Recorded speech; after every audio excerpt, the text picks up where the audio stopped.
आज आपण पुण्याची मीटिंग घेणार आहोत. त्या मोदी भाऊ इथे आला आहे. त्या मोदी भाऊ तुला नवीन जोडी घेतली म्हणे ना.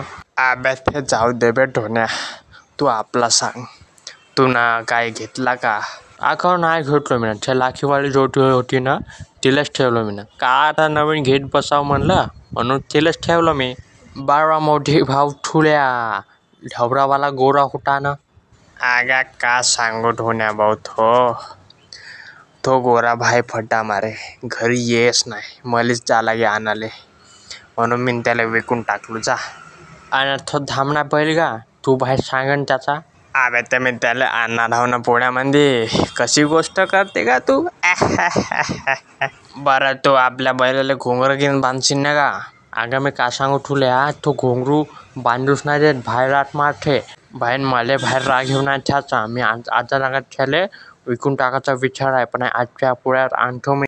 बरोबर तू मोदी भाऊ, तू मला हे सांग, तू आपल्या नातींसाठी का घेशील का पोळ्यामध्ये मग? अबे ढोण्या, मी माझ्या नातींलाच घेऊन येणार आहो.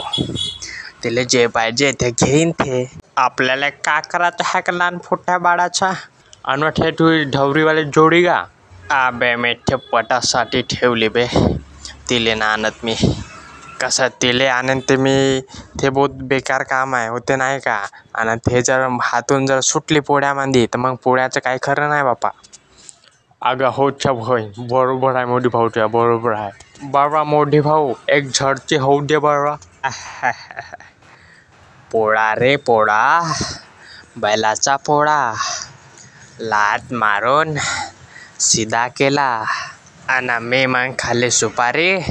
आणि आजपासून मी बैलाची ढोंगणाले नाही मारत तू तारी. अरे वा मोदी भाऊ, खा म्हणलास का? बहुत भारी म्हणला तू. आंबे ढोण्या, तूही मन बरं बेक, मन बरं. अरे शेंग फडफड आहे, शेंगात फळलंय वा खरं आहे. आणि इमेच्या नातींना रांधले मेन भोकाचे वर आहे. बाबा मोदी भाऊ, मी आपली जोडी घेऊन त्या जोडीच्या साईडला लावतो, जमन का तुले सांग बरं? बाप्पा काऊन नाही जमत का ढोण्या भाऊ? जमते काऊन नाही? जमते काय, तू काय टेन्शन घेतात तेवढा. तो फक्त याचाच विचार कर, एक डबडा घेऊन येजो आणि आपण दोघं मस्त झडत्या म्हणून पुरे लोक आपल्याला पाहत राहते. आणि मग आपल्याला हे देते काम, ते त्याला भोजारा नाही का, हां ते देते आपल्याला. मग अगं तू या घराखला ठो पुरुषोत्तम नाही का गा, त्याला घेऊन येजो. बहुत बळ्या वाजवते ठो, लागस मी पैसे देतो 200 रुपये.